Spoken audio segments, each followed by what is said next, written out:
Hello అండి, welcome to my channel Ramadevi Vankayalapati. నా videos మీకు నచ్చితే లైక్ చేసి సబ్స్క్రైబ్ చేసుకోండి. కామెంట్ సెక్షన్లో జై శ్రీరామ్ అని కామెంట్ చేయండి.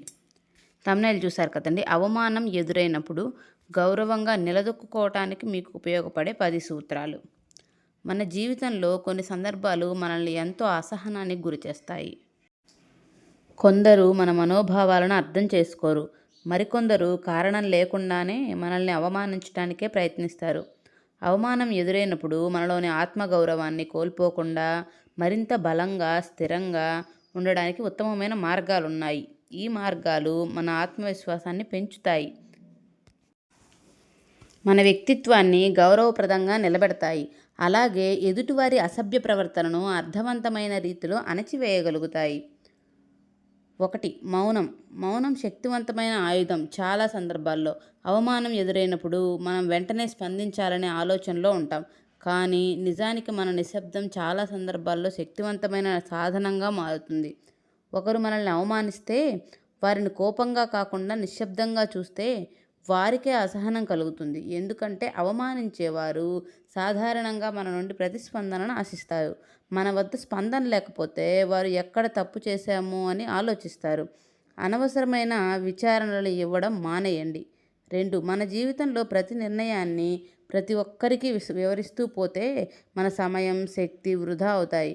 కొందరు మన నిర్ణయాలను ప్రశ్నిస్తూ అవమానించేందుకు ప్రయత్నిస్తారు. అటువంటప్పుడు తక్కువ మాటలతో క్లుప్తంగా సమాధానం చెప్పటం మంచిది. 3. సమాధానం చెప్పకపోవటమే గట్టి సమాధానం. కొన్నిసార్లు ఎదుటివారి మాటలకు ఏమీ స్పందించకపోవటం వారిని మరింత గందరగోళానికి గురిచేస్తూ ఉంటుంది. ఇది మన బలాన్ని సూచిస్తుంది. ముఖ్యంగా ఒక వ్యక్తి మనల్ని అనవసరంగా అవమానించే ప్రయత్నం చేస్తే అటువంటి వ్యక్తికి మనం సమాధానం చెప్పాల్సిన అవసరమే లేదు. 4. ఆత్మగౌరవంతో ఉండండి. మన ఆత్మగౌరవాన్ని ఎవరూ తక్కువ చేయలేరు. అది మన చేతిలోనే ఉంటుంది. కొందరు మనలో అసంతృప్తిని కలిగించడానికి ప్రయత్నిస్తారు. అలాంటి సందర్భాల్లో మనం మన స్వయం ప్రతిపత్తిని ప్రదర్శించాలి. మనం నేరుగా వారి కళ్ళల్లోకి చూస్తూ మాట్లాడాలి. మన శరీర భాష ఆత్మవిశ్వాసంగా ఉండాలి.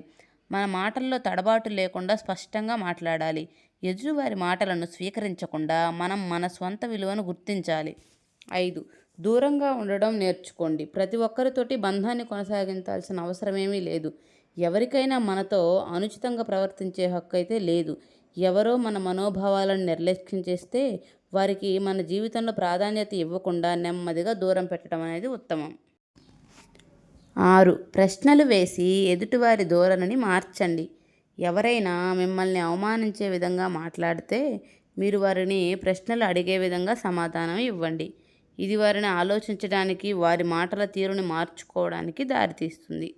7. గౌరవంగా మీ హద్దులను చెప్పండి. మీ హద్దులను మీరు స్పష్టంగా తెలియజేయాలి కూడా. వారితో ఖచ్చితంగా గౌరవంగా మాత్రం మాట్లాడండి. దయచేసి ఇలాంటి మాటలు నా ముందు మాట్లాడకండి, చెప్పకండి అని. 8. అవమానాన్ని అర్థవంతంగా తిప్పికొట్టండి. కొందరు మీ శ్రమను చిన్నచూపు చూడవచ్చు. అలాంటి వ్యక్తులను అర్థవంతమైన జవాబులతో సమాధానం చెప్పడం నేర్చుకోవాలి. 9. మీ శరీర భాషను బలంగా ఉంచుకోండి. నేరుగా ఎదుటివారి కళ్ళలోకి చూడండి. నడుచుకునే తీరు నమ్మకంగా ఉండాలి. మాటల్లో తడబాటు లేకుండా స్పష్టంగా చెప్పాలి. 10. అవసరమైతే సంభాషణలను ముగించేసేయండి.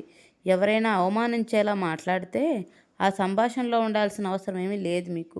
ఈ సంభాషణ ఇక ఉపయోగం కాదు అని చెప్పి అక్కడి నుండి బయటపడండి. ఇవి మన ఆత్మగౌరవాన్ని కాపాడుకోవటంలో మనకు హెల్ప్ అవుతాయి. మన గౌరవాన్ని తక్కువ చేయడానికి ఎవరైనా ప్రయత్నించవచ్చు, కానీ దానిని ఎలా స్వీకరించాలో నిర్ణయించేది మాత్రం మనమే. ఇప్పుడున్న సమాజంలో మంచివారికే ఎక్కువగా అవమానాలు జరుగుతూ ఉంటాయి. కొంతమంది అయితే అవతలి వారిని అవమానంగా మాట్లాడి మానసిక ఆనందాన్ని కూడా పొందుతారు. ఇలాంటి వారికి ఎంత దూరంగా ఉంటే అంత మంచిది. చాగంటి కోటేశ్వరరావు గారైతే అవమానం జరిగినప్పుడు నువ్వేదైనా తిరిగి చేయాలనుకుంటే చేసేయి, లేకపోతే మౌనంగా ఉండి ఆ మనసులో నుంచి అదైతే తీసేసేయి. ఆ బాధని అనవసరంగా మనసులో పెట్టుకుని బాధపడుతూ రోగాల పాలైతే కావద్దు అని చెప్తారు చాగంటి కోటేశ్వరరావు గారు. అర్థమైంది కదండి. పైన చెప్పిన 10 సూత్రాలు మీకు అవమానం ఎదురైనప్పుడు గౌరవంగా నిలదొక్కుకోవడానికి మీకు ఉపయోగపడతాయని అనుకుంటున్నాను. వీడియో నచ్చితే లైక్ చేసి సబ్స్క్రైబ్ చేసుకోవడం మాత్రం మర్చిపోకండి. కామెంట్ సెక్షన్లో జై శ్రీరామ్ అని కామెంట్ చేయండి. నా వీడియోస్ చూసేవాళ్ళు ఏదైనా టాపిక్ గురించి వినాలి అనుకుంటే ఆ టాపిక్ ఏంటో కామెంట్ సెక్షన్లో తెలియజేయండి. నేను సమాచారాన్ని సేకరించి మీకు వివరిస్తాను.